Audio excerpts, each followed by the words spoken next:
Another day has come and gone, and now the time has come. The Midnight Lady is here, with night tales for night males. True story. Back in 2008, when I was about 7 to 8 years old, I got home early from school. I lived in an apartment building that was on the 4th floor. My mom was at work and would only be home at around 11 to 12 p.m. I was in the living room watching TV when I heard the locked doors. In this building, there were 2 doors right in front of each other that could be locked for extra safety. Open. Because I knew that the doors could be opened by either my sister or my mom, I didn't think much of it. I wanted to scare my sister, so I hid behind a closet and waited till she came into my room. What I heard left me in disbelief and really weirded out. I heard someone going in the kitchen, walking around, opening cupboards and shuffling forks, knives, and spoons.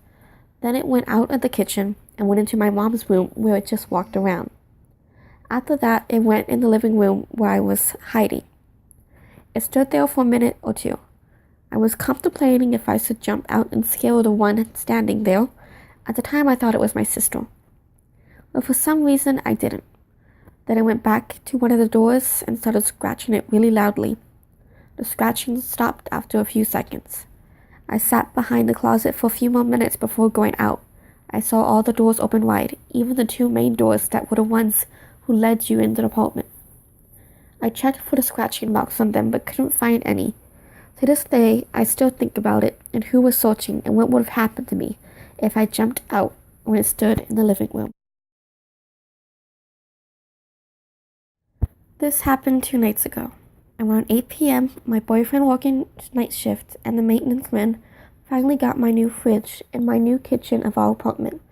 I had put all my food in a nice chest, but I had no ice, so I called my sister. I was home alone and I hear a knock on the door. While telling my sister to get said ice, I opened the door wide thinking it was one of the maintenance men. Maybe they left something behind that I didn't see yet.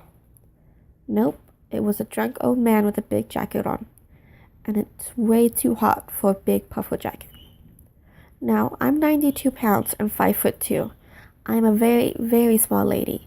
I work from home, and this situation has never happened before. Can I use your bathroom? I don't want to piss outside, he asked while stepping closer. I say I'm sorry, my boyfriend is in there taking a shower, and I try my best to shut the door ever so slowly.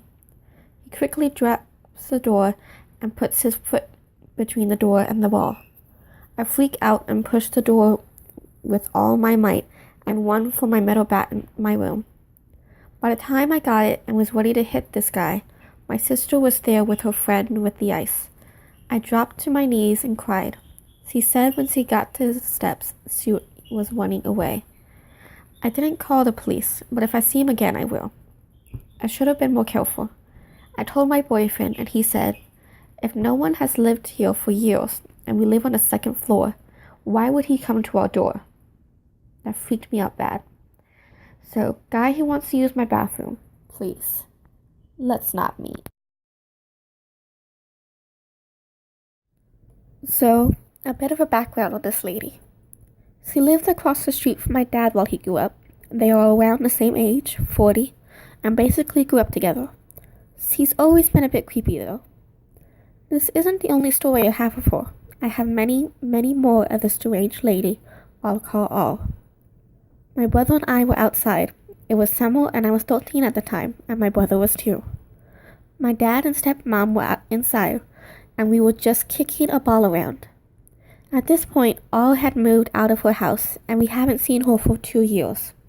She hasn't met my little brother yet at this time, and I didn't expect to see her. Until I heard rap music being blasted down the street. I looked up and saw our dirty, beaten-up red pickup truck coming down the road. My dad had warned me to stay away from all, so I quickly picked up my little brother to go back inside. But she saw us. She pulled up in our driveway and began digging around in her car for her glasses. I acted impulsively and just hid right in the bush on the side of our house. I was absolutely terrified, and I covered my brother's mouth. All got out of the car and began pacing around the front yard, calling my name. She said she had candy and wanted to give it to me. I was petrified as I had only come in contact with this lady a couple of times and didn't know how to react. At this point, my dad came outside because of the yelling from All. He looked stunned to see All, as she hadn't been around for a while. He began making conversation with her and eventually told her to leave.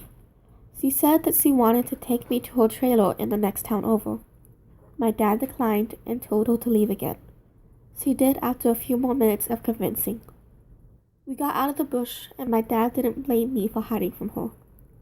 That was the last time I ever saw All. I still wonder what she's doing today, if she's even still alive.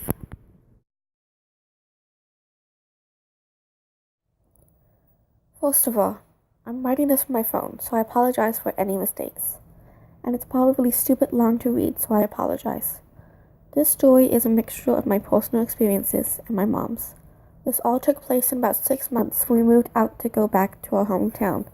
I was in the 2nd grade when my family moved to Texarkana, Arkansas, so that my dad could attend police academy or squat school or something. I don't remember exactly. Anyways, we moved into this older home, but it was pretty nice for me. The layout was a bit strange in my opinion. You walk into the kitchen from the carport, and directly to the left is a pantry, and next to that was my bedroom. Through my bedroom you could reach the master bedroom, and through that room, the outer room that could go into the 3rd bedroom. They were all connected with access to the living room or kitchen. Really weird. So my room was the 1st bedroom, and was pretty small, but it was mine, and I loved it.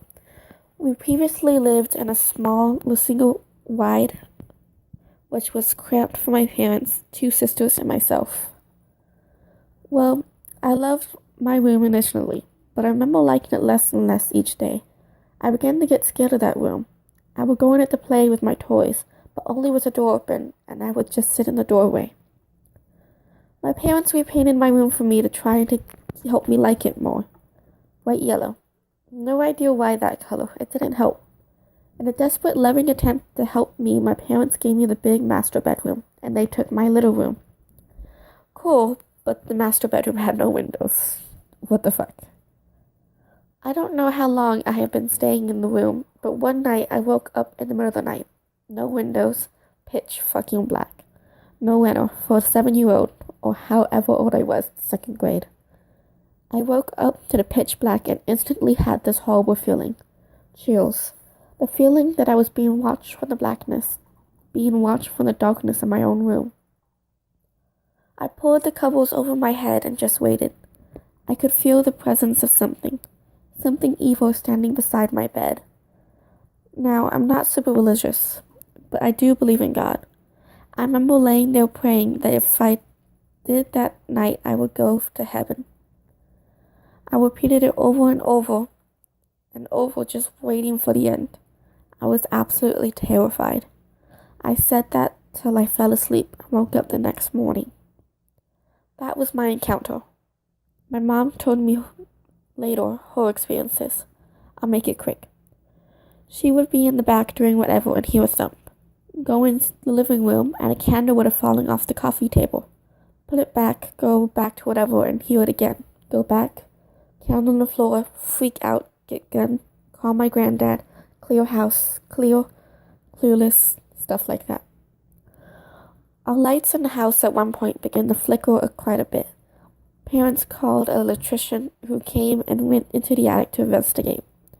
Dude came down white as a ghost, would not tell my mom what he saw, but said he would never ever come back to that house. That's really about it that we encountered that we remember. My mom said when we moved, she found a Ouija board in the closet.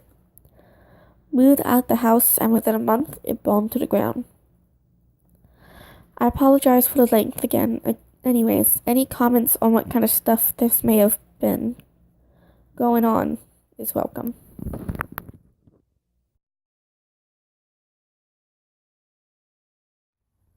When I was about 12 years old, my mom used to be manager at a vacation resort in Florida. One day, someone left behind a Minnie Mouse plush toy about 3 to 4 feet tall. Nobody came back to claim it by the given time, so my mom kept it and brought it home to me. At first, I loved the toy, but at night, I felt like something kept walking around the room and around the house, making noises and being reckless. My mom every morning always thought it was me being rebellious. I stopped sleeping in my room and went on to sleep with my mom, but the noises kept going each night. After a few weeks, I told my mom about it. She didn't give much attention to it. Coincidentally, the day after, a church pastor was coming over to talk to the family and give some sort of Bible study. Not a very religious person, but I didn't oppose either. I was planning to take advantage of the opportunity and tell him about my toy. When he came by, before even coming into the house, after introducing himself, he asked me, "Does your toy walk around the house at night?" I was shocked as to how he knew. He didn't even know us. He then told me to get rid of it because he felt there was some sort of dwarf-shaped demon inside of it. I still get chills when I talk about it.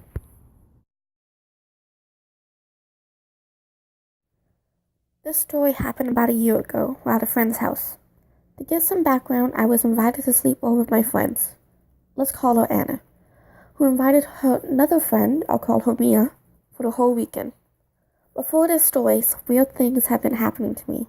The dog barking at nothing, seeing faces, and even seeing a figure sitting at my door looking at me. But this was the strangest. My friend Anna and I have been friends since the second grade. Me and her are no longer friends, but that's not the point here. And I visited her house quite often.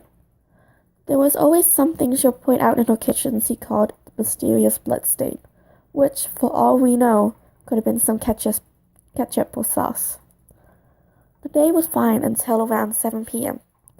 Usually we would watch a movie before going to bed, and we agreed to watch one at around 8:30 when her parents were going to go to bed. I was sitting on the mattress on the floor next to Anna and Mia, being close to the closet.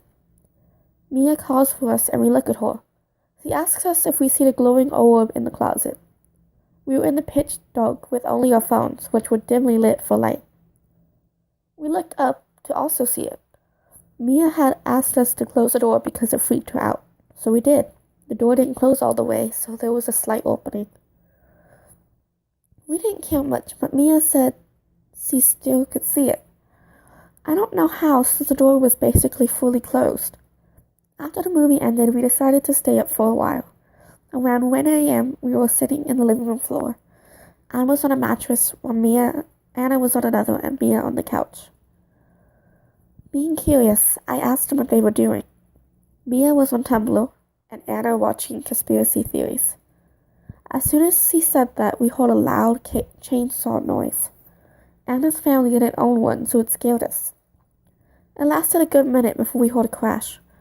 After sitting there for a few minutes, we decided to see if there was anything or anyone. There was nothing. We turned on all the lights and immediately went to bed.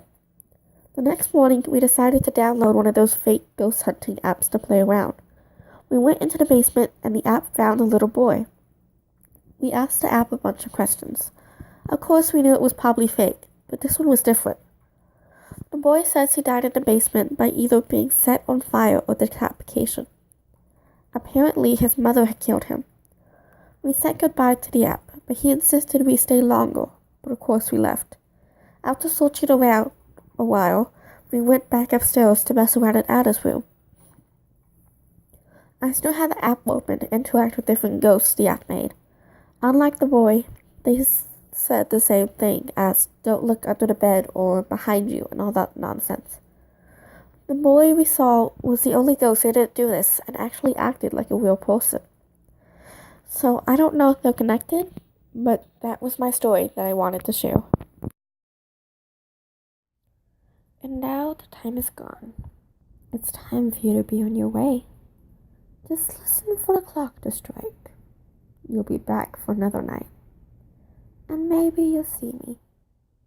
Or maybe I'll see you. Night, night, night.